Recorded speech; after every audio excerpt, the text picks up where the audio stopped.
Շնորհակալ եմ, պարոն Թունյան, մտքերի փոխանակությունը ավարտվեց, պարոն Թումասյան եզրափակիչ ելույթ չեք ունենա,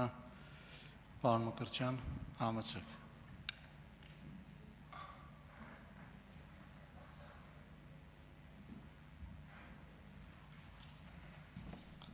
Պարոն Աղաջանյան, ձեր հարցին եմ ուզում պատասխանել,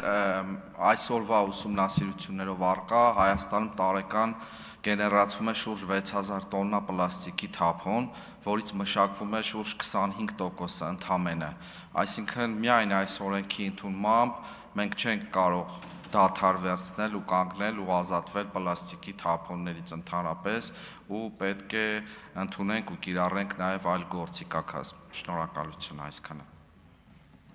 Շնորհակալ եմ, հարգելի գործընկերներ, հարցի քննարկումն ավարտվեց։ Քննարկում ենք կառավարության ներկայացված տեսալուսողական մեդիայի մասին օրենքում փոփոխություններ եւ լրացումներ կատարելու մասին։ Ներողություն, օրենքի նախագիծն առաջին ընթերցմամբ ընդունելու մասին հարցը։ Հիմնական զեկուցող բարձր տեխնոլոգիական արդյունաբերության նախարար Մխիթար Հայրապետյան։ Համեցեք, պարոն նախարար։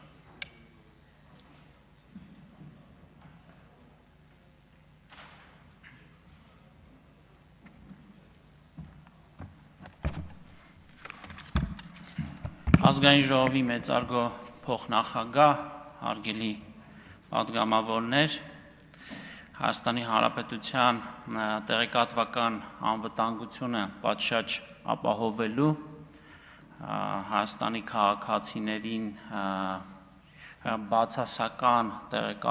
դեպի քաղաքացիները բացասական տեղեկատվությունը նվազեցնելու, ինչպես նաև տեսալսողական մեդիա ոլորտում առկա իրավական կարգավորումները կամ բացերը լրացնելու եւ հավասար մրցակցային պայմաններ ապահովելու նպատակով մենք ձեզ, սիրելի պատգամավորներ, առաջարկում ենք նոր կարգավորումներ սահմանել տեսալսողական մեդիայի մասին օրենքում, մասնավորապես եւ մենք խոսում ենք տեսալսողական մեդիա հաղորդումների եւ տարատեսակ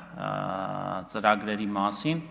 մենք պետք է ընդգծենք, որ մի քանի շերտեր են առկա, հանրային մուլտիպլեքս, որը ավելի պարզ հասկանալի լեզվով դրանք այն 26 հեռուստաալիքներն են, որոնք ամբողջ հանրապետությունով 100%-անոց սփռում ունեն եւ անվճար են մեր քաղաքացիների համար, ցանցային օպերատորներ կամ ավելի պարզ կամ խոսակցական լեզվով կաբելային հեռուստաալիքներ, համացանցային տիրույթ, OTT հարթակներ եւ այսպես շարունակ։ Տեսալսողական մեդիայի մասին օրենսդրությունը, որը ընդունվել է 20 թվականի հուլիսին, հիմնականում ՑՊԱՀ-ս կարգավորում է հանրային մուլտիպլեքսի տիրույթը, իսկ դուք գիտեք, որ օրեցօր ավելի ու ավելի շատ մյուս մակարդակներում են մեր քաղաքացիները սկսում օգտվել տարատեսակ մեդիա կոնտենտ ստանալ, ինչը նշանակում է, որ օրեցօր այս օրենքը ավելի ու ավելի քիչ թվով շահառուների համար է կարգավորումներ նախատեսում, այսինքն ավելի մեծ մահատվածը մնում է բաց օրենքի կարգավորումների տեսանկյունից եւ ահա այս օրենսդրությամբ, այս նոր փոփոխություններով մենք առաջարկում ենք, որ այն կարգավորումները, որոնք գործում են հանրային մուլտիպլեքսի, այսինքն հիշեցնեմ այն 26 հեռուստաալիքների համար հանրապետական, մայրաքաղաքային եւ մարզային, դրանք պետք է տարածվեն հետայսու, եթե դուք ընդունեք այս կառավարության այս առաջարկը, նաեւ ցանցային օպերատորների համար, այսինքն կաբելային հեռուստաալիքների պարագայում եւս այդ կարգավորումները պետք է տարածվեն։ Եվ հաջորդ փոփոխությունը դրանք վերաբերում են օտարերկրյա ուրեմն տիրույթներում, սակայն Հայաստանում ցանցային օպերատորների կողմից հեռարձակվող հեռուստաալիքներում Հայաստանի Հանրապետության ներքաղաքական կյանքին միջամտող բովանդակությամբ, ուրեմն հեռուստաբովանդակությունը կարգավորելուն, Մասնավորապես այդ պարագայում այլ տեսակի կարգավորումներ ենք մենք նախատեսում, այսինքն կարգավորող մարմինը, հեռուստատեսության եւ ռադիոյի հանձնաժողովը հնարավորություն կունենա սանկցիա կիրառել ցանցային օպերատորների նկատմամբ այն պարագայում, եթե արձանագրվեն առերևույթ խախտումներ Հայաստանի ներքաղաքական կյանքին միջամտելու տեսանկյունից, որի պարագայում վարույթը հարուցվելու պարագայում ցանցային օպերատորը պետք է տվյալ հաղորդումը այլևս չհեռարձակի մինչև այն պահը, երբ որ վերջնական որոշումը կայացված կլինի, դրանք չիրականացնելու պարագայում ուրեմն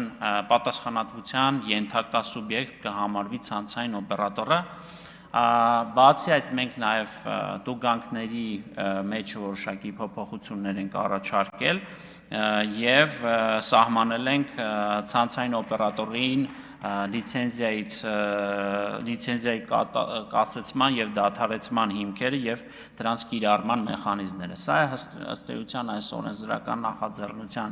հիմնական էությունը։ Ես ուզում եմ հնարավոր որևէ տարընթերցումներից խուսափելու եւ հնարավոր հետագայում որևէ տեսակի մանիպուլյացիոն գնահատականներից խուսափելու համար ասեմ, որ բոլոր կարգավորումները ըստ էության վերցված են դեռևս 2010 թվականից գործող Եվրոպական միության համապատասխան տեսալսական մեդիա ոլորտի կարգավորող եվրադիրեկտիվներից, ընդ որում հնարավորինս